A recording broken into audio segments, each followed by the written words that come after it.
Hey, today we're going to take a look at Kryptik TCG, a community driven TCG with a lot of community playtesting where no dice or tokens are required to play. In Kryptik, we have two types of cards. We got spells and we have citizens, which come in 4 varieties so far. Mystic is one of them. Humans, undead, and descendants are the others. Okay, now, and we've got, these aren't a special type of card, but they are played differently. These are the 11th hour cards. We'll get into those in a second. They're basically the shields. Okay, so to set up the game, we first take our 40 to 100 card deck, shuffle it, and each player places out 6 11th hour cards, which are just basically cards from the deck face down, and they act effectively as shields, as in a game like Duel Masters Kaijudo, right? Then we're gonna draw 6 cards from our decks, and then so any cards that we don't like, we could shuffle them back into the deck and then draw back up till we get to 6 cards, and then we're ready to play. So every turn you're gonna draw 1 card except the first player on the first turn. And then on every turn begin, you're gonna disengage every card that you control, which say that this creature / citizen was out in your field. Then if it was engaged, then you disengage it at the beginning of the turn. Then you draw 1 card, except first player, first turn. And then the first phase is you can play anything that you have the soul to pay for. So any card in the game is considered, can be played as a soul, aka a mana, aka the resource. So all you do is flip any card in your hand upside down, and then once per turn you can play any card as a soul into the soul roll. There are 3 rolls: soul roll, citizen roll, and 11th hour roll. So you put it upside down into soul roll, then it can provide you whatever mana colors that it says, but it's not mana, it's soul in Kryptik. So this one provides either a white soul or a blue soul. Okay, then we've got, then once we're done with paying for anything that you can pay for with soul, and how you pay for a card is you would engage it, which is tap it, which is basically to turn it 90 degrees to the right, and then you pay the required cost on a card, which is right there, and then you could play that card. Okay, and then then we go to the next phase, which is command attackers. Say that I had all of these citizens out already, and then my opponent had all of these citizens out. Then I could command attackers. Now, if I were to command attackers, I could say, Rhea, I want you to go for this 11th hour card. So you're either gonna, whenever you send a citizen to attack, you're gonna either say, I want them to attack one of their 11th hour cards, or if the opponent has no 11th hour cards left, then you can strike them one more time, strike the opponent one more time to take them out of the game. Then they would lose and then you would win. So say that I wanted Rhea to attack this 11th hour card. Then we go to the command blockers phase, where the defending player decides which citizens that they want to block with. Now, any citizen can only block 1 attacker per turn, but citizens can combine to block 1 attacker. Now, battle damage happens simultaneously. Citizens with defense equal to or lower than the opposing citizen's attack power die. Attacking player chooses the order in which the combat resolution occurs. So during the combat phase, the attacker a good way to signify this is to have the attacker decide which 11 hour cards that they want to attack. So I could send Rhea out to go to this one and Vidar to go to this one. And then the opponent can decide if they want to either double block one attacker or just block one attacker. Then, you know, you compare the attacker's attack to the defender's defense. Then the same with the defender to the attacker. See who lives, see who dies. So in this case, the 14 attack Iris would deal 14 to Fredonia, and then the Fredonia would die. But at the same time, before that, the Fredonia would deal 4 damage to Iris, which would leave Iris with 7 points of health until the start of the, until the end of the turn. Okay, and Fredonia has a text box, but not too important right now. Okay, so that's how the combat phase would go.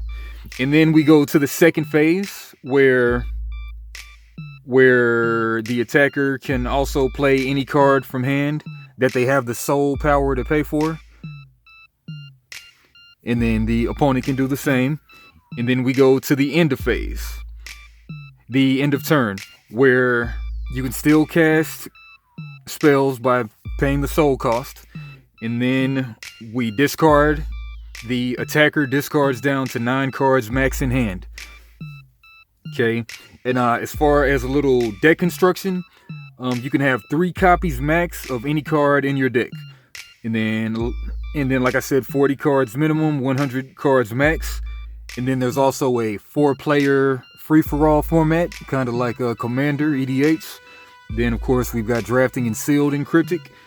And, okay, back to the combat and such. Okay, if an 11-year card is attacked unblocked, it flips over and is revealed.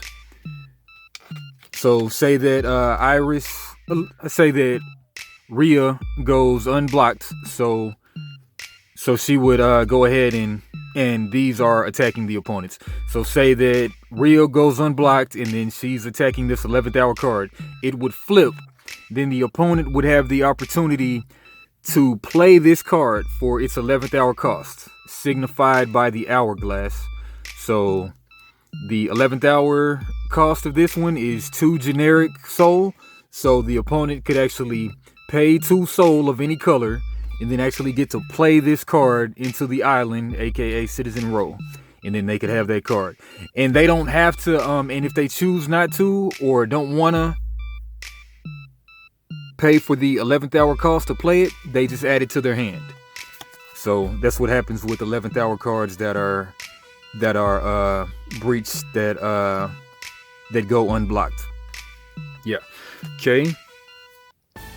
And then we've got the anatomy of the cards. Okay, so they actually changed these cards. So actually in the final product of the game, the attack and defense, power, toughness, or whatever will actually be right there. And the bottom left. In the 11th hour cost will actually go to the middle bottom. But for right now, this is the way they were. But it's a tad bit different now, but you know, same idea. And then the set symbol is actually right here currently on these cards, but this is actually not how it's going to be in the final product. The set symbol will be elsewhere.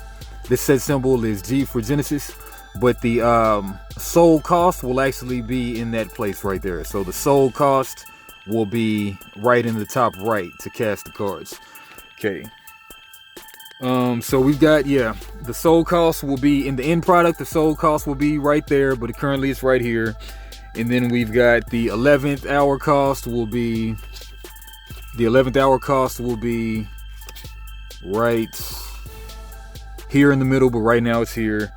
Then we've got the attack and defense, right there, attack and defense, but it will be down there, like I said. And the soul cost of cards is right here. So the soul cost right there, this one would cost 2 generic of any color and either 1 white or 1 blue. Whenever you see like a split card, that means that you can pay either a white soul stone or a blue soul stone to cast that.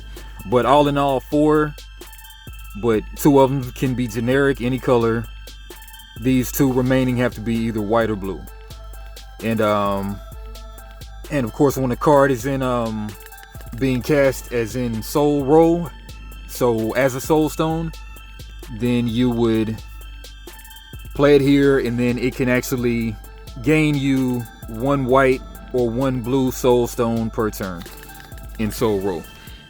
Okay, the effect pile, much like the stack in other games, pretty much it resolves in order of last played, goes on top. So let's say the opponent plays this, you play this, then the opponent plays this. The last thing that the opponent played will resolve first. So things can fizzle, basically meaning that they do nothing, they fizzle. Those spells and abilities, they see the current status of all zones, cards at the time of their resolution, not at the time that the cards were cast. Okay, and then as far as we've seen the spots on the board, but there's also like the main deck will go here, the exile zone, aka the abolish zone, will go here. So we've got the discard pile here, which is called the limbo pile. Discard, graveyard, limbo. Draw pile right here, your deck. And then we've got the exile zone, aka the abolish zone, where things are really out of the game, but sometimes you can even take things out of that zone back into the game. And then we've got a bunch of keywords. The main one for this set is called short time, where that means if you control less 11th hour cards than your opponent, you get to do the short time effect on one of your on some of your cards. And that right there is Kryptik. So like I say, the Kickstarter starts on April 15th. Looks like a real cool game. After this, I'll fire up the camera again and we'll look at all the cards currently available. So check them out on Kickstarter, Kryptik, and have a great one. Deuces. For your games.